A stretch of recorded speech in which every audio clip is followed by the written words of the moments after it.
Assalamualaikum warahmatullahi wabarakatuh. Salam satu hari, satu cerita. Hari ini kita berlangsung sebab hari ini ada topik kita berkaitan, cerita kita ada kaitan dengan sebuah kapal. Sebuah kapal ni di mana ada kisah lah, ada kisah. Ada seorang ni, dia ni seorang yang muda, dia sangat agresif mencari rezeki. Dia suruh buat apa dia mesti buat punya. Hang kata buat ni dia buat. Kan, dalam proses dia buat tu, dia dah sampai satu tahap dia rasa pendapatan dia, rezeki dia macam ada stuck tau. Dia ada stuck. Dia bertanya dia punya sifu kewangan dia, tanya semua ni, sifu kata hang kena usaha lagi, hang kena buat macam ni. Semua tu dia buat tapi dia rasa macam tak puas tau. Dia rasa macam sangkut. Satu hari dia rasa macam biasalah manusia, dia kok mana pun dia akan fitrah manusia, dia nak kembali kepada Allah. Kan, dia nak minta yang pencipta juga. Dia nak kembali, nak minta dengan Allah juga. Sekali masa dia minta ke Allah, ya Allah, kan, keilhamkan aku, kan, aku satu jalan keluar untuk aku rasa tak puas ni, aku rasa macam kekurangan sangat hidup aku ni, kan. Jadi apa yang tu, tiba-tiba dia nampak guru dia, sebelum dia berjaya, sebelum dia dalam dunia bisnes ni, dia banyak berguru dengan belajar agama. Tapi sebab dia dah belajar terlalu banyak, dia kejap dunia ni, dia tertinggal akhirat dia. Dia rasa sebab dia dah buat macam-macam lah, tapi dia tak dapat feel. Jadi dia pun tanya guru dia pergi jumpa balik. Dia tanya apa habang semua. Jadi guru dia pun tegur dia, kata, macam mana sekarang berniaga, nampak sukses dah, nampak macam macam-macam kereta dah pakai dah, macam canggih, baju pun mahal-mahal semua, kan. Kata, alhamdulillah ustaz, saya belajar ni macam ni. Baguslah. Macam ustaz tanya dia, zakat macam mana bayar semua okey, cantik. Tu awak ada masalah apa-apa ke? Ustaz dia tahu. Ustaz ni guru ni, kan, kalau karamah dia lain macamnya. Dia mesti dapat tahu hang mesti ada masalah yang nak cari, kan. Tiba-tiba sebab normal lah. Lepas tu ustaz tu pun tanya, apa masalah sebenarnya? Lepas tu dia pun cerita, dia kata dia ni dalam bisnes ni macam-macam dia buat sampai level dia buat tu macam sepatutnya dia dapat banyak, kan, tapi dia stuck. Dia kata macam pendapatan dia tak mau belah, dia takat tu je, dia buat kat mana pun takat tu je, dia tak boleh, dia tak feel. Jadi apa yang dia buat, dia kata, ustaz kata, okey, besok ikut ustaz kita pergi naik boat. Ustaz kata naik kapal, kita pergi kapal, kita pergi Mengai, kan, kita pergi Mengai. Mengai? Dia kata ustaz dia kata, iyalah kita pergi Mengai. Ustaz ni kata, jom. Dia pun bawa joran apa semua, dia pun naik kapal. Dia pun naik kapal besar juga. Kapal tu dia naik dalam 20 orang pun. Dia pun naik kapal.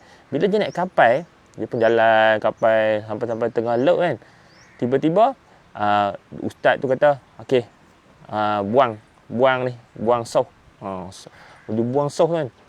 Baling kat dalam laut. Bila dia baling ke dalam laut, apa yang berlaku? Dia kata, jom jalan. Tu dia penderah, tak berjalan. Duk sangkut duk situ.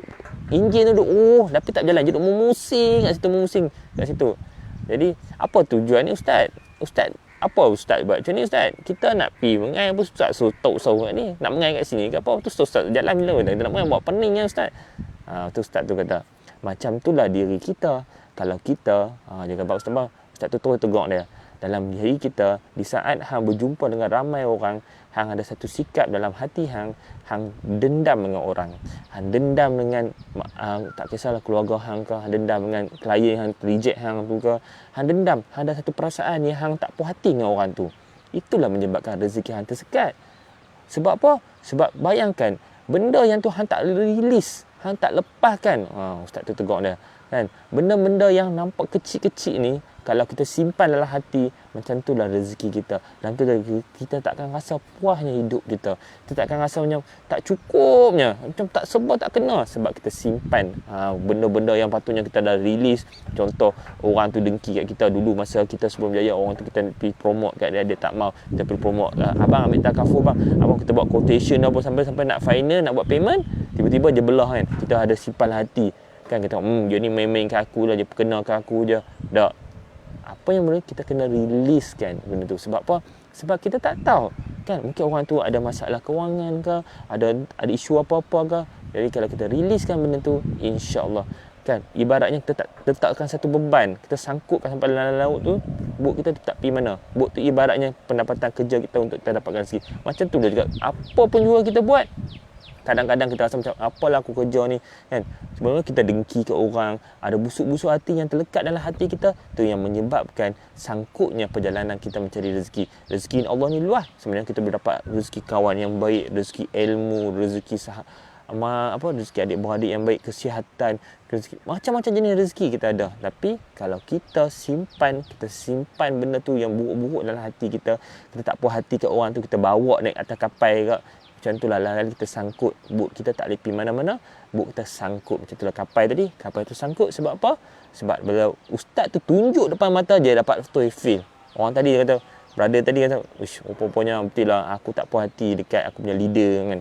Aku tak puas hati dekat aku punya klien aku yang dia reject aku apa semua, yang tak mau kat aku. Dia ada sifat yang dia rasa macam aku dah close, aku dah cerita macam dia kena ambil kot. Tak. Kalau dia ada sikap macam tu, dia ada sifat rasa macam tu, dia dah lebih up sikit dah daripada Allah. Sebab dia rasa dia lagi hebat kepada Allah. Dia dah buat je usaha, Allah kena bagi. Tak, kita ni hamba. Bila kita hamba, kita kena ingat kita level kita takat mana je. Kalau level kita takat tu, kita usahalah kok mana, ikhtiar macam mana. Kalau Allah kata tak sampai ke rezeki hang, tak sampailah rezeki hang. Hang buatlah kok mana pun, ikhtiarlah macam mana pun. Tapi kalau hang usaha sikit, tapi kalau Allah nak bagi banyak, tu hak Allah. Apa yang ada, pokok, langit, laut, semua ni semua hak Allah, kan? Allah tak pernah minta satu sen kat kita.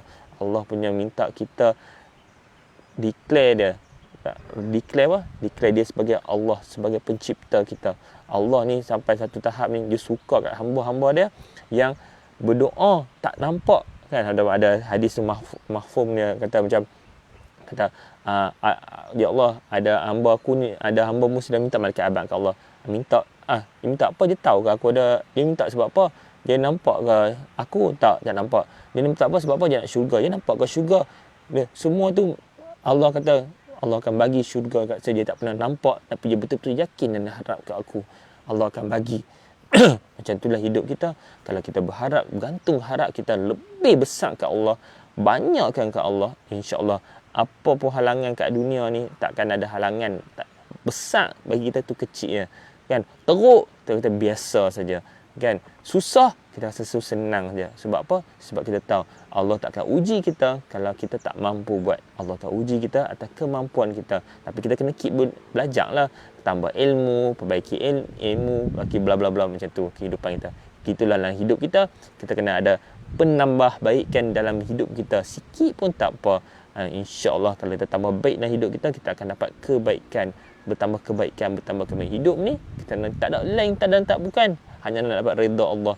Kita kena minta, ya Allah, ni masa Rejab ni, dan nak tinggal berapa hari lagi, dia kata 50, 52, 3 hari ni nak masuk dah Ramadan. Apa persiapan kita ni? Ada kata kita dah ready ke betul-betul kan nak masuk Ramadan?